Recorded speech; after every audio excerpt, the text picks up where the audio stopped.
जय श्री कृष्णा दोस्तों। कैसे हो आप सब लोग। उम्मीद करता हूँ आप अच्छे से होंगे और राजस्थान गवर्नमेंट की जितनी भी आगे भर्तियाँ आ रही हैं उनकी आप ईमानदारी से तैयारी कर रहे होंगे। तो दोस्तों हम बात कर रहे थे राजस्थान में सन 1857 की क्रांति की बारे में। इसके 3 वीडियो आ चुके हैं। पहले वीडियो में हमने राजस्थान में जो 1857 की क्रांति घटित हुई है उसकी पृष्ठभूमि जानने की कोशिश की है। उसके बाद वाले वीडियो में हमने नसीराबाद नीमच में क्रांति के स्वरूप को जानने की कोशिश की है, नसीराबाद नीमच तथा आहुआ में। और उसके नेक्स्ट वीडियो में हमने कोटा धौलपुर तथा टोंक में क्रांति के स्वरूप को थोड़ा विस्तार से जानने की कोशिश की है। इस पर्टिकुलर वीडियो में हम राजस्थान में जो 1857 की क्रांति घटित हुई है उसके रिगार्डिंग कुछ महत्वपूर्ण फैक्ट के बारे में बात करेंगे जो राजस्थान के अलग अलग कॉम्पिटिटिव एग्जाम के लिहाज से इम्पोर्टेंट है। तो बिना टाइम वेस्ट किए इसको शुरू करते हैं। दोस्तों जो राजस्थान में 1857 की क्रांति हुई थी उसमें कुछ ऐसी घटनाएं भी घटित हुई है जो पूरे भारत के दृष्टिकोण से अनूठी रही और उनमें से भी एग्जाम में बहुत सारे क्वेश्चन पूछे जाते हैं, बनते हैं। पिछले कुछ एग्जाम के अगर पैटर्न को भी हम देखें तो बहुत सारे क्वेश्चन इन इम्पोर्टेंट फैक्ट्स के रिगार्डिंग भी एग्जाम में पूछे जाते हैं। तो इनको वन बाय वन हम डिस्कस करते हैं। पहला पॉइंट दोस्तों हम डिस्कस कर रहे हैं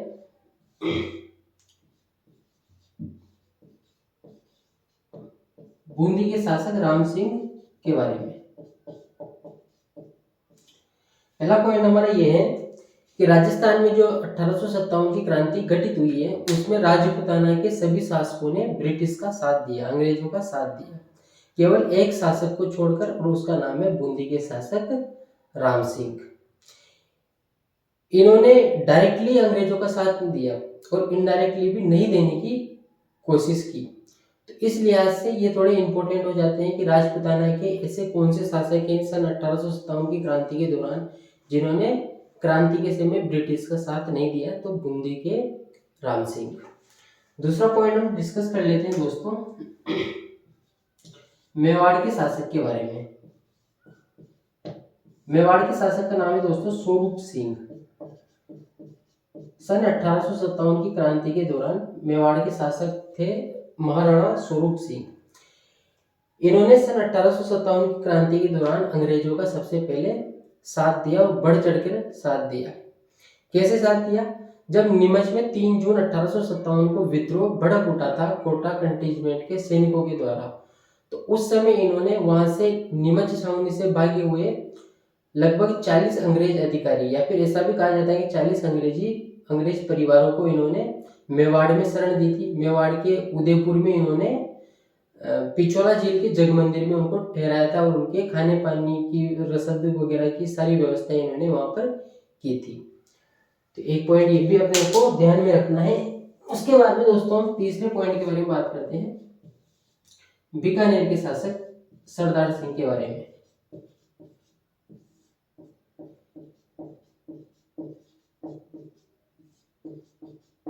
क्या खास बात है? बीकानेर के शासक सरदार सिंह राजपूताना के एकमात्र ऐसे शासक थे सन 1857 की क्रांति के दौरान जिन्होंने अंग्रेजों का न केवल बढ़ चढ़कर भाग लिया, बाकी जो शासक थे वो तो क्या कर रहे थे, अंग्रेजों की सहायता के लिए अपनी सेनाएं भेज रहे थे, लेकिन इन्होंने सन 1857 की क्रांति के दमन के लिए और विद्रोह को समाप्त करने के लिए व्यक्तिगत तौर पर भाग लिया। यानी कि खुद सेनाएं लेकर निकले और अलग अलग जगह पर इन्होंने क्रांति को दबाने की कोशिश की। ऐसी घटना देखने को मिलती है जब ये पंजाब तक पहुंच गए थे। ऐसा कहा जाता है कि बीकानेर के शासक सरदार सिंह राजस्थान के बाहर भी क्रांति के दमन के लिए गए, जैसे कि हरियाणा के हिसार, पंजाब के बाड़लू गांव तक ये गए थे। पंजाब के बाड़लू गांव तक ये गए थे। तो राजपूताना के एकमात्र शासक जो क्रांति के दमन के लिए राजस्थान या फिर राजपूताना के बाहर भी गए थे, तो वो थे सरदार सिंह। और इसीलिए दोस्तों ब्रिटिश सरकार ने इनको टिब्बी परगना भी दिया था। टिब्बी परगना दोस्तों हनुमानगढ़ में पड़ता है और ये काफी लंबे समय से मांग कर रहे थे कि टिब्बी परगना बीकानेर रियासत को दे दिया जाए, बीकानेर रियासत के सुपुर्द कर दिया जाए। लेकिन ब्रिटिश इनकी बात मान नहीं रहे थे। लेकिन जब इन्होंने सन 1857 की क्रांति में अंग्रेजों का भरपूर साथ दिया तो उसके इनाम के बदले ब्रिटिश सरकार ने इनको टिब्बी परगना जो पड़ता है हनुमानगढ़ में, वो इनको उपहार स्वरूप दे दिया था। इसके बाद में हम बात करते हैं दोस्तों जयपुर के शासक की। जयपुर के शासक का नाम था राम सिंह द्वितीय। इनके बारे में क्या खास बात है, तो इनके बारे में ये महत्वपूर्ण बात है कि इन्होंने क्रांति को जयपुर में भड़कने नहीं दिया। यानी कि जयपुर एक ऐसी रियासत थी जहां पर अगर क्रांति भड़क उठती, विद्रोह भड़क उठता, तो ब्रिटिश को संभालना मुश्किल हो जाता। लेकिन इनका नियंत्रण कुछ ऐसा रहा अपनी रियासत में कि इन्होंने क्रांति को वहीं की वहीं दबा दिया, इन्होंने विप्लव को भड़कने नहीं दिया। तो एक तो ये पॉइंट है। दूसरा पॉइंट ये है कि इन्होंने इसके अलावा भी ब्रिटिश की बहुत ज्यादा सहायता की। इस वजह से ही ब्रिटिश सरकार ने जयपुर के शासक राम सिंह द्वितीय को कोटपुतली का परगना दिया था। कोटपुतली अभी प्रेजेंट टाइम पे जयपुर में पड़ता है, तो कोटपुतली का इनको परगना दे दिया गया था। इसके अलावा इनको एक उपाधि भी दी थी, उसका नाम है सितार-ए-हिंद। सितार-ए-हिंद की उपाधि भी इन्हें ब्रिटिश द्वारा सौंपी गई थी। ये भी इंपॉर्टेंट फैक्ट है। इसके अलावा हम एक और पॉइंट के बारे में डिस्कस कर लेते हैं, नाना साहब के बारे में। नाना साहब जिन्होंने कानपुर में सन 1857 की क्रांति का नेतृत्व किया था। इनका जो वास्तविक नाम था दोस्तों वो था दोंदू पंत। इनका ऋषभ पंत से कोई भी संबंध नहीं है, लेकिन इनका नाम था दोंदू पंत। इन्होंने कानपुर में 1857 की क्रांति का नेतृत्व किया था। खास बात क्या है, खास बात ये है कि ये जब ऐसा कहा जाता है कि ये सन 1857 की क्रांति के दौरान राजपुताना भी आए थे, और राजपुताना के कोठारिया ठिकाने के, इनका जिक्र पहले भी हो चुका है, कोठारिया ठिकाने के जोध सिंह,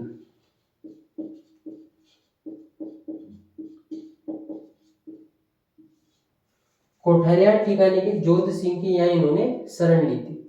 नई जो एनसीईआरटी उसमें जोध सिंह को ज्योत सिंह भी लिखा हुआ है, तो वो भी अपने को ध्यान में रखना है, ज्योत सिंह भी लिखा हुआ है नई एनसीईआरटी में।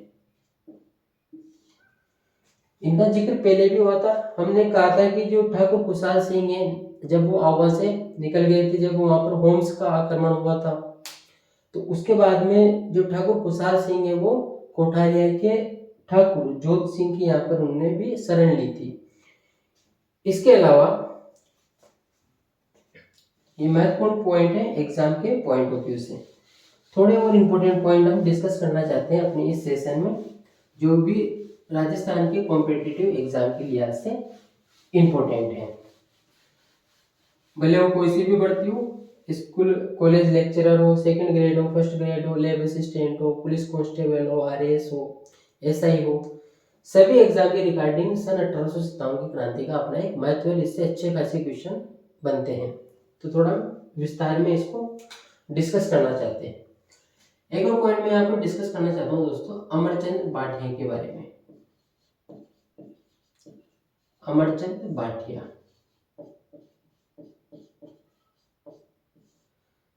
राजस्थान के स्वतंत्रता सेनानियों में भी अमरचंद भाटिया का नाम लिया जाता है, उनको पढ़ा जाता है विस्तार से। क्या खास बात है? खास बात यह है कि अमरचंद भाटिया का संबंध था दोस्तों ग्वालियर राजघराने से। ग्वालियर राजघराने की ये कोषाधिकारी थे, यानी कि जो केश वगैरह का काम संभालते हैं। सन 1857 की क्रांति के रिगार्डिंग क्या महत्वपूर्ण है, तो महत्वपूर्ण ये है कि सन 1857 की क्रांति के दौरान इन्होंने झांसी की रानी लक्ष्मीबाई,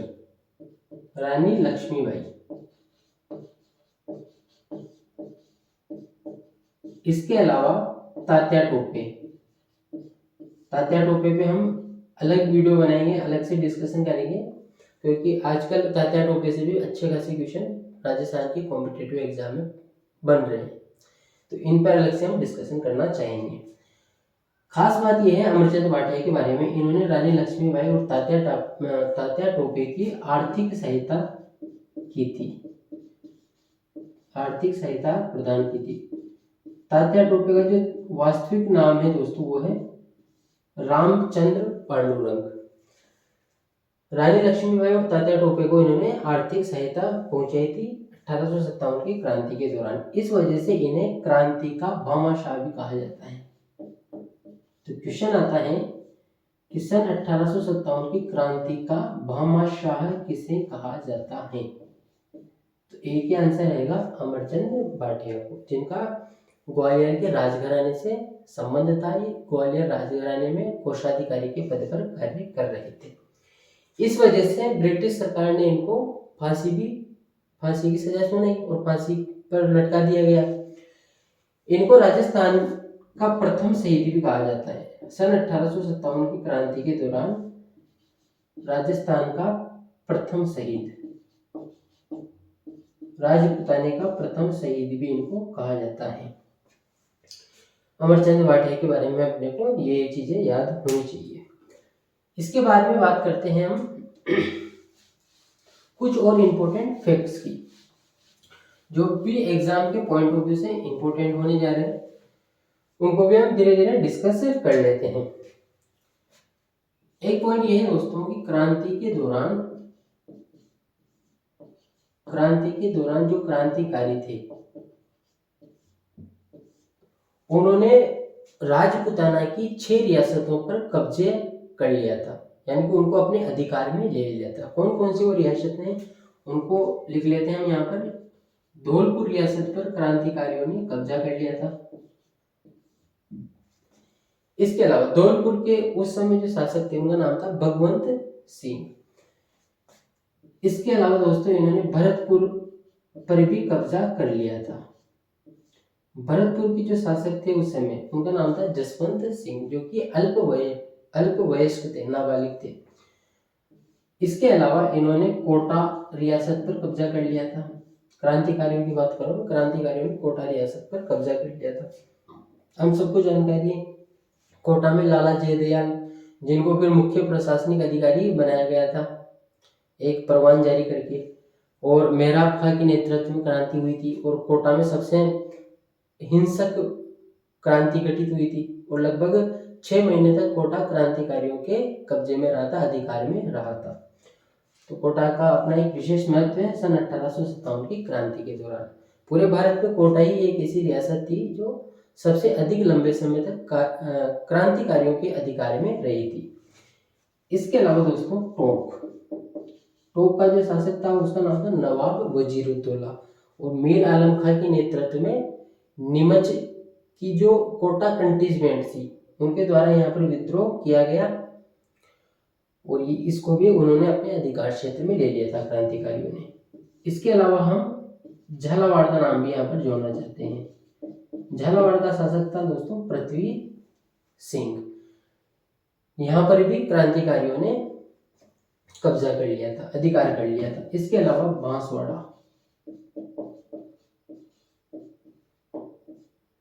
बांसवाड़ा रियासत पर भी अंग्रेजों ने कब्जा कर लिया था। बांसवाड़ा रियासत पे कम समय के लिए कब्जा हुआ था और तात्या टोपे द्वारा किया गया था। झालावाड़ रियासत पर भी कम समय के लिए ही क्रांतिकारियों ने अधिकार किया था और वो भी तात्या टोपे के नेतृत्व में किया गया था। टोक में मीर आलम खां के नेतृत्व में, कोटा में लाला जयदयाल और मेहराब खां के नेतृत्व में, भरतपुर में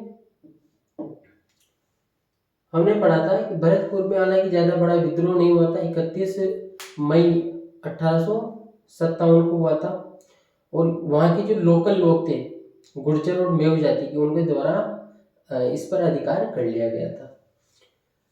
और धौलपुर में हमने पढ़ा था कि रामचंद्र और हीरालाल के नेतृत्व में क्रांति घटित हुई थी और वहां पर भी कुछ समय तक क्रांतिकारियों का अधिकार रहा था। सबसे लंबे समय तक कोटा में रहा था 6 महीने। बाकी इन सभी जगहों पर कम समय के लिए क्रांतिकारियों का अधिकार रहा था। तो ये अपने को फैक्ट याद होना चाहिए।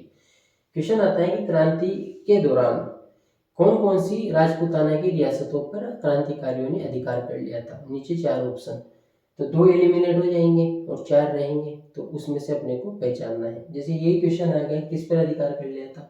धौलपुर, भरतपुर, कोटा, और चौथा ऑप्शन जयपुर, तो फिर जयपुर किस पर अधिकार नहीं किया था? तो पहला ऑप्शन जैसे धौलपुर, भरतपुर, कोटा, चौथा जयपुर, तो फिर जयपुर आ जाएगा क्योंकि जयपुर पर नहीं किया था। तो इस प्रकार के क्वेश्चन भी एग्जाम में पुट होने लगे हैं। इसके अलावा हम बात कर रहे हैं कि सन 1857 की क्रांति के दौरान 2 पॉलिटिकल एजेंट की हत्या हो गई थी। कौन कौन से 2 पॉलिटिकल एजेंट? एक तो कोटा का जो पॉलिटिकल एजेंट था दोस्तों, कोटा रियासत का, उसका नाम था मेजर बर्टन।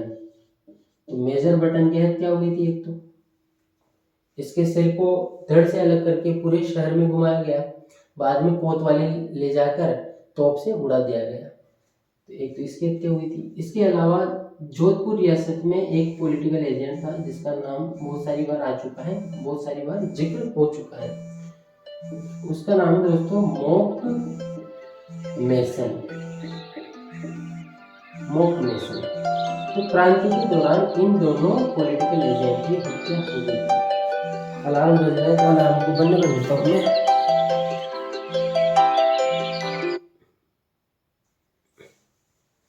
इन 2 पॉलिटिकल एजेंट की क्रांति के दौरान हत्या हो गई थी। इसके अलावा जब सन 1857 की क्रांति घटित हुई थी तो उस समय पूरे राजपूताना में 6 छावनियां थी, 6 सैनिक छावनियां थी, 6 सैनिक छावनियां थी। कौन कौन सी थी? हमने पहले भी इसके बारे में विचार विमर्श किया है। ब्यावर थी, नसीराबाद थी, नीमच थी, देवली थी, खेरवाड़ा थी। इस प्रकार से ये 6 सैनिक छावनियां उस समय राजपूताना में थी। उन 6 सैनिक छावनियों में से 2 सैनिक छावनियां, एक है दोस्तों ब्यावर, इसमें थी मेर रेजिमेंट, ब्यावर थी अजमेर में, और इसमें थी मेर रेजिमेंट।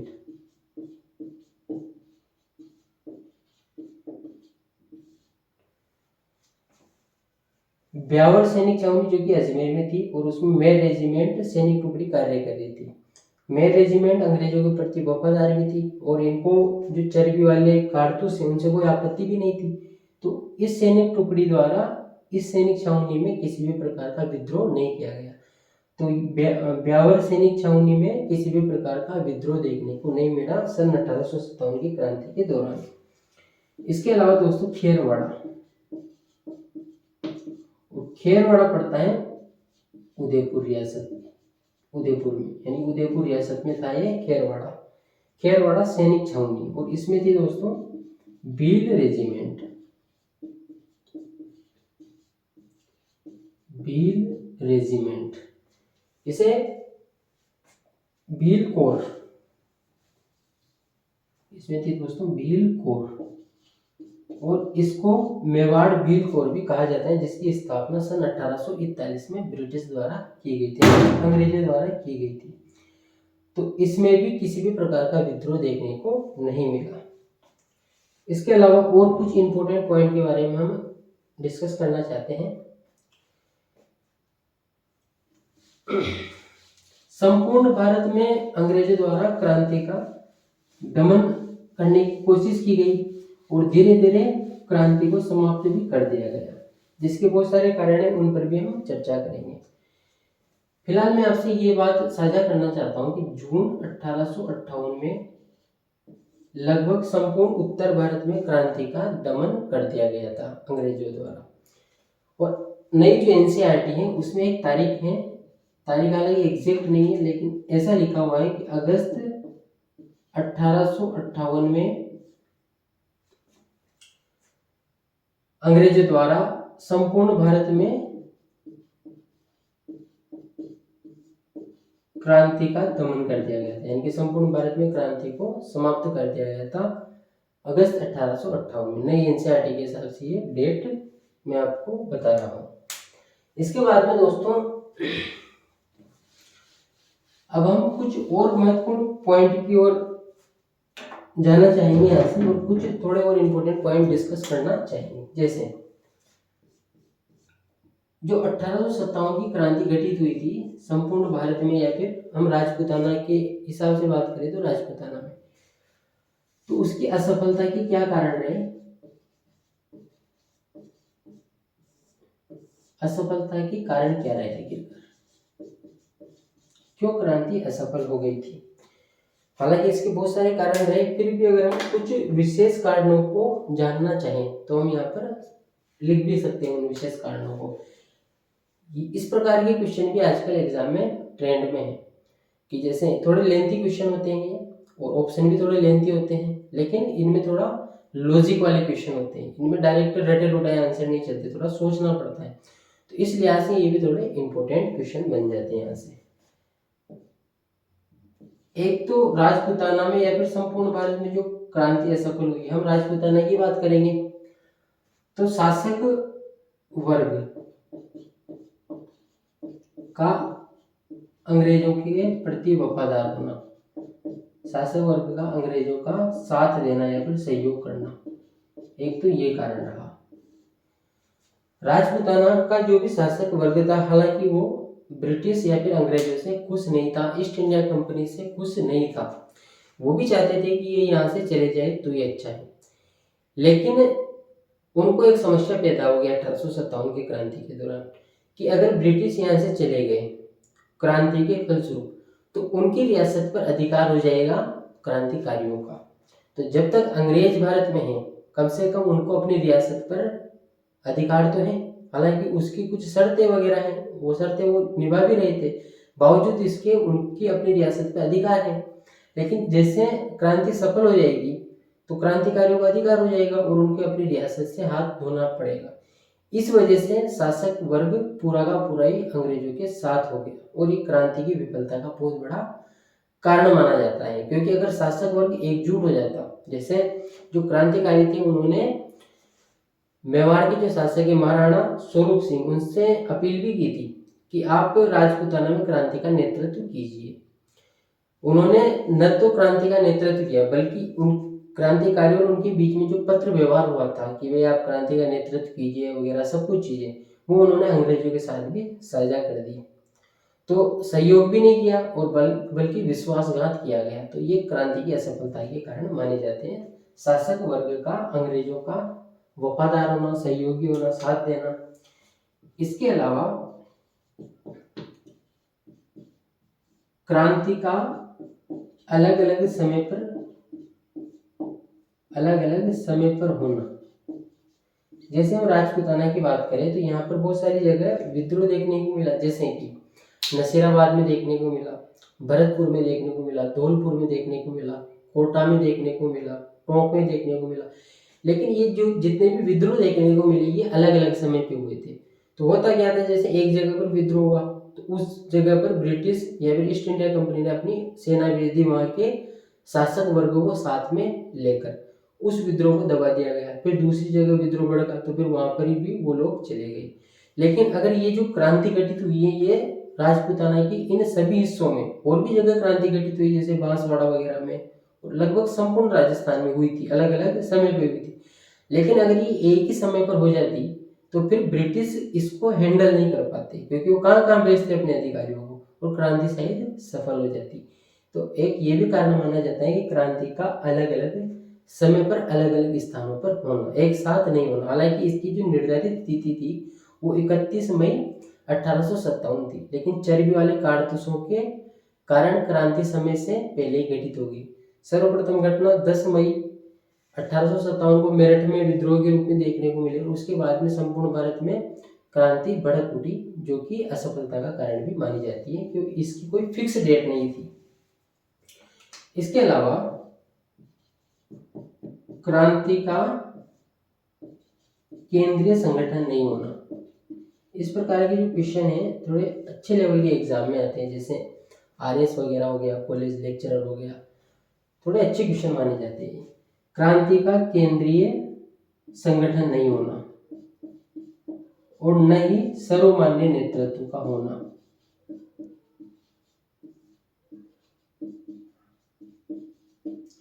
नहीं सर्वमान्य नेतृत्व का होना,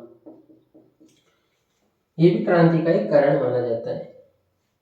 अलग अलग हिस्सों में जो क्रांति घटित हो रही थी, जैसे आहुआ में खुशहाल सिंह के नेतृत्व में हुई थी, कोटा में लाला जयदयाल और मेहराब खां के नेतृत्व में हुई थी। अलग अलग जगह जैसे नीमच में मोहम्मद अली बेग और हीरा सिंह के नेतृत्व में हुई थी। अलग अलग जगह पर अलग अलग क्रांतिकारियों या फिर नेतृत्वकर्ताओं के नेतृत्व में क्रांति घटित हुई थी। लेकिन इन सभी क्रांतिकारियों का एक केंद्रीय संगठन नहीं था कि भाई हाँ इस संगठन में बात पहुंचाई जाए, फिर वहां से पूरे राजपूताना में क्रांति को चरणबद्ध तरीके से गठित किया जाए। तो इनके पास में केंद्रीय संगठन का एक तो अभाव था, साथ ही सर्वमान्य नेतृत्व की भी कमी थी। ये जो सर्वमान्य नेतृत्व की कमी थी, ये न केवल राजपूताना की समस्या थी बल्कि ये संपूर्ण भारत की समस्या थी। हालांकि राजपूताना में भी कोई सर्वमान्य नेतृत्व नहीं था। क्रांतिकारियों ने चाहा था कि वो मेवाड़ के महाराणा भोपाल स्वरूप सिंह से अपील की थी उन्होंने कि भाई वो क्रांति को सर्वमान्य नेतृत्व प्रदान करे, लेकिन स्वरूप सिंह ने मना कर दिया और क्रांतिकारियों को विरोध किया। इसके अलावा तो राजपूताना में तो ये समस्या थी सही। इसके अलावा अगर राष्ट्रीय स्तर पर इस घटना को देखा जाए तो राष्ट्रीय स्तर पर बहादुर शाह जफर जो थे, अंतिम मुगल सम्राट माना जाता है उनको, तो उनको क्रांति का सर्वमान्य नेता बनाने की कोशिश की थी, लेकिन पूरा जो देश था इस फेवर में नहीं था कि वे उनको स्वीकार कर पाए। उनकी हालत भी इतनी अच्छी नहीं थी, तबीयत वगैरह सब चीजें, और वो खुद भी पार्टिसिपेट नहीं कर पा रहे थे क्रांति में। तो सर्वमान्य नेतृत्व का अभाव होना भी क्रांति की असफलता का बड़ा कारण माना जाता है। इसके अलावा अगर हम बात करें तो जो क्रांतिकारी थे दोस्तों, उनके पास हथियारों की कमी थी, धन की कमी थी, रसद की कमी थी। इसके अलावा रणनीति और रण कौशल की कमी थी, रणनीति और रण कौशल की कमी थी। क्रांतिकारी पूरी क्रांति के दौरान इन सभी चीजों से लगातार जूझते रहे, क्योंकि ब्रिटिश जो थे उनके पास अच्छे साधन थे, हथियार थे, राइफल वगैरह थे, तोपखाने थे, शस्त्रागार थे, संपन्न थे वो सभी चीजों से। लेकिन जो क्रांतिकारी थे उनके पास हथियारों की कमी थी, धन की कमी थी, रसद सामग्री और सबसे बड़ी चीज रणनीति और रण कौशल की भी कमी थी। कैसे थी? जैसे नसीराबाद में 28 मई 1857 को क्रांति घटित हुई। उसके बाद में यहाँ के जो सैनिक हैं वो 18 जून को दिल्ली चले जाते हैं और दिल्ली में अंग्रेजी पलटन को परास्त करते हैं। लेकिन अगर यही सैनिक, नसीराबाद के जो सैनिक थे, वो यहाँ से दिल्ली ना जाकर पहले अजमेर शस्त्रागार यानी कि मैगजीन फोर्ट चले जाते और वहां पर अगर उसको लूट लेते, शस्त्रागारों को, वहां पर बहुत सारा खजाना वगैरह था क्योंकि हेड ऑफिस था वो, तो शायद ऐसा कहा जाता है कुछ इतिहासकारों द्वारा क्रांति का स्वरूप या फिर क्रांति की स्थिति कुछ अलग प्रकार की होती। तो ये भी चूक रही है कि अब ये किसमें आएगा कि नसीराबाद के जो सैनिक थे, जो 15वीं बंगाल नेटिव इन्फेंट्री थी और 30वीं बंगाल नेटिव इन्फेंट्री ने भी बाद में विद्रोह किया था, तो ये जब सभी सैनिक दिल्ली चले गए बनिस्पत मैगजीन फोर्ट के शस्त्रागार में जाने के, अजमेर का जो एजीजी का हेड ऑफिस था वहां पर जाने की दिल्ली चले गए, तो निश्चित तौर पर कहा जाएगा कि ये रणनीति की कमी थी, स्ट्रेटेजी की कमी थी। तो ये सभी कारण मैं आपको 1857 की क्रांति की असफलता में गिना सकता हूँ। इनके अलावा और भी बहुत सारे कारण हो सकते हैं, फिलहाल हमने इन पर चर्चा की है जो महत्वपूर्ण थे। और क्या पॉइंट जो हमको डिस्कस करने चाहिए? 1857 की क्रांति की असफलता के बाद में हम बात करेंगे दोस्तों 1857 की क्रांति के परिणाम।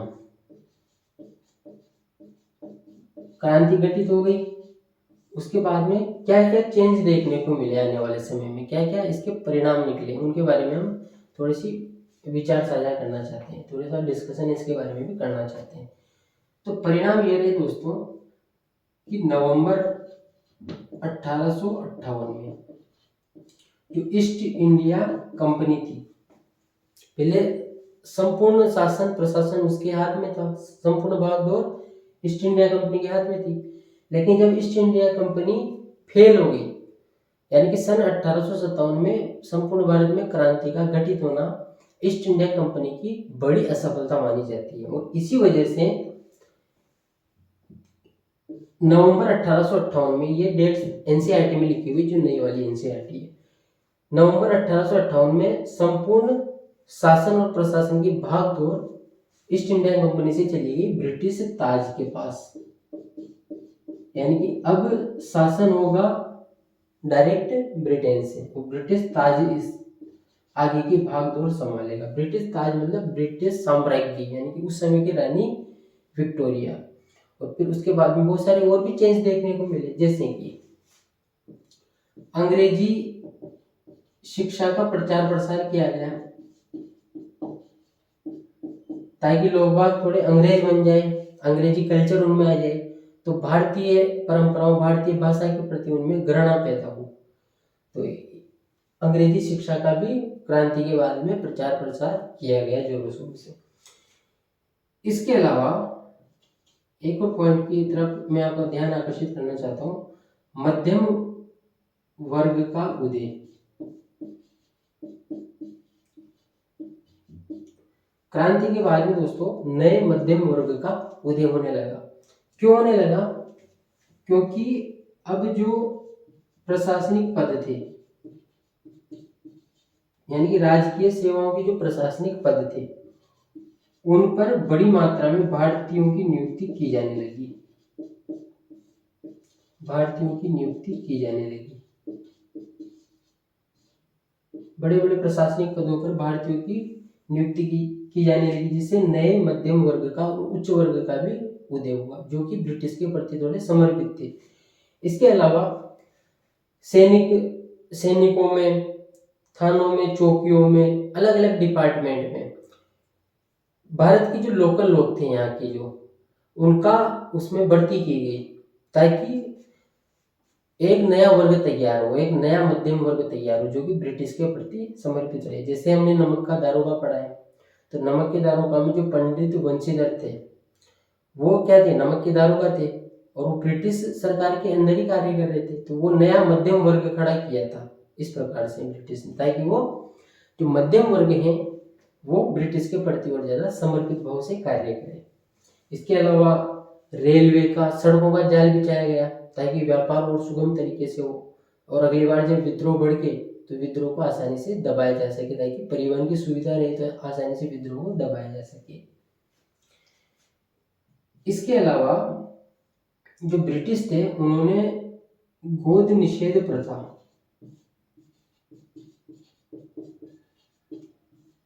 गोद निषेध प्रथा का क्या मतलब है? अंग्रेज ये चाहते थे कि जब किसी राजा के या किसी शासक के संतान नहीं हो, तो शासक अगर ये चाहे कि मैं अपनी मर्जी से किसी को गोद ले लूं, उनकी दत्तक पुत्र ले ले और उसको राजा बना दे, तो उस प्रथा को अंग्रेजों ने बंद कर रखा था, जिसकी वजह से शासक वर्ग में अंग्रेजों के प्रति बड़ी नाराजगी का माहौल था। लेकिन 1857 की क्रांति के बाद में ब्रिटिश ताज द्वारा एक संदेश दिया गया कि हम अब आपके आंतरिक मामलों में हस्तक्षेप कम करेंगे या फिर नहीं के बराबर करेंगे, और इसी वजह से उन्होंने गोद निषेध प्रथा को समाप्त कर दिया गया। यानी कि अब शासक जिसके कोई संतान नहीं है, तो वो अपनी इच्छा से किसी को गोद लेकर अपना उत्तराधिकारी बना सकता है, यानी कि उत्तराधिकार के मामलों में हस्तक्षेप कम कर दिया कंपनी ने। हालांकि ये इतनी व्यवहारिक बात नहीं है, लेकिन फिर भी यही सही। इसके अलावा क्या किया, जो सामंत वर्ग था, सामंत वर्ग के अधिकारों में बहुत ज्यादा कटौती की गई। क्रांति होने के दो बड़े कारण माने जाते हैं, एक तो सामंत वर्ग की नाराजगी और चर्बी वाली कारतूस। मैं हमेशा कहता हूँ 1857 की क्रांति की घटना के दौरान कि सामंत वर्ग की नाराजगी क्रांति में थी आग, और उस आग में घी डाल दिया चर्बी वाले कारतूसों ने। तो सामंत वर्ग की नाराजगी तो पहले से थी। अब अंग्रेजों को नए सामंत मिल चुके हैं। कौन? जो यहाँ के शासक था, जो राजा था, वही अब अंग्रेजों के सामंत की तरह कार्य करे थे। तो फिर सामंतों की क्या आवश्यकता रहेगी? इस वजह से सामंतों की जो अधिकार थे उनको और ज्यादा कम कर दिया गया, जिससे सामंत वर्ग की और ज्यादा बुरी स्थिति देखने को मिलती है 1857 की क्रांति के बाद में। ये हम 1857 की क्रांति के परिणाम लिख सकते हैं और इनके बारे में हम चर्चा कर सकते हैं। इसके बाद में ये वीडियो या फिर ये जो क्लास है लगभग समाप्त होने वाली है, लेकिन मैं एक छोटे से पॉइंट की ओर थोड़ा सा डिस्कशन आगे बढ़ाना चाहता हूँ, वो भी इम्पोर्टेंट है, उसके बारे में भी चर्चा कर लेते हैं। क्रांति का स्वरूप। क्रांति का स्वरूप। ब्रिटिश जो इतिहासकार हैं वो ऐसा मानते हैं कि जो क्रांति है वो एक सैनिक विद्रोह था केवल। ब्रिटिश इतिहासकार ये मानते हैं कि 1857 की क्रांति केवल सैनिक विद्रोह था, यानी कि कुछ छावनियों में सैनिक विद्रोह हुआ और उस विद्रोह को दबा दिया गया, इस प्रकार से क्रांति समाप्त हो गई। तो ब्रिटिश इतिहासकार ऐसा मानते हैं। लेकिन भारतीय इतिहासकारों की जो राय है वो ब्रिटिश इतिहासकारों से यहाँ पर भिन्न है, क्योंकि भारतीय इतिहासकार ऐसा मानते हैं कि सन 1857 की क्रांति का जो स्वरूप है वो केवल सैनिक विद्रोह नहीं था। हालांकि उसमें सैनिक विद्रोह इंक्लूड था, लेकिन केवल मात्र सैनिक विद्रोह नहीं था, बल्कि यह एक जन विद्रोह था, ये जन आक्रोश था और ये राष्ट्रीय आंदोलन था। स्वतंत्रता प्राप्ति हेतु प्रथम राष्ट्रीय आंदोलन था और ये प्रथम स्वतंत्रता संग्राम था। स्वतंत्रता संग्राम। भारतीय इतिहासकार मानते हैं कि सन 1857 की क्रांति केवल सैनिक विद्रोह नहीं बल्कि जन विद्रोह भी था, जन आक्रोश, राष्ट्रीय आंदोलन और स्वतंत्रता प्राप्ति के लिए किया गया प्रथम प्रयास यानी कि प्रथम स्वतंत्रता संग्राम भी था। भारतीय इतिहासकार जैसे आर.सी. मजूमदार है और भी बहुत सारे वो ऐसा मानते हैं। अब इसके मानने के पीछे भी बहुत सारे कारण है, जैसे कोटा में जो विद्रोह हुआ, क्या उसमें सैनिकों ने विद्रोह किया? क्या उसमें जनता की भागीदारी नहीं थी? तो उसमें प्रत्यक्ष रूप से जनता की भागीदारी देखने को मिलती है। भरतपुर में जो गुर्जर और मेव जाति के लोगों द्वारा जो विद्रोह किया गया, क्या वो जनता द्वारा विद्रोह नहीं था? तो निश्चित तौर पर जनता द्वारा विद्रोह था। वो टोंक में जो विद्रोह हुआ वो जनता द्वारा विद्रोह था। बहुत सारी जगहों पर जो विद्रोह देखने को मिला है वो केवल सैनिक विद्रोह नहीं था, हालांकि सैनिक विद्रोह इसमें इंक्लूड था, लेकिन प्लस वो जन विद्रोह, जन आक्रोश, यानी कि लोग बाग त्रस्त आ चुके थे, लोग बाग परेशान थे ब्रिटिश हुकूमत से, वो इसको यहाँ से नेस्तनाबूद करना चाहते थे। तो इस वजह से इसको केवल सैनिक विद्रोह कहना भारतीय इतिहासकारों की दृष्टि से सही नहीं है। उनकी दृष्टि से ये सभी प्रकार के इसमें पॉइंट इंक्लूड होने चाहिए। आज हमने सन 1857 की क्रांति के कुछ महत्वपूर्ण बिंदुओं, साथ ही क्रांति विफल क्यों हुई, इसके अलावा क्रांति के क्या परिणाम रहे, प्लस हमने क्रांति के स्वरूप के बारे में चर्चा की। उम्मीद करता हूँ कि ये जो क्लास है आपके लिए फायदेमंद रहेगी और आपको ये क्लास पसंद आएगी। चैनल के साथ बने रहने के लिए धन्यवाद। Thank you very much.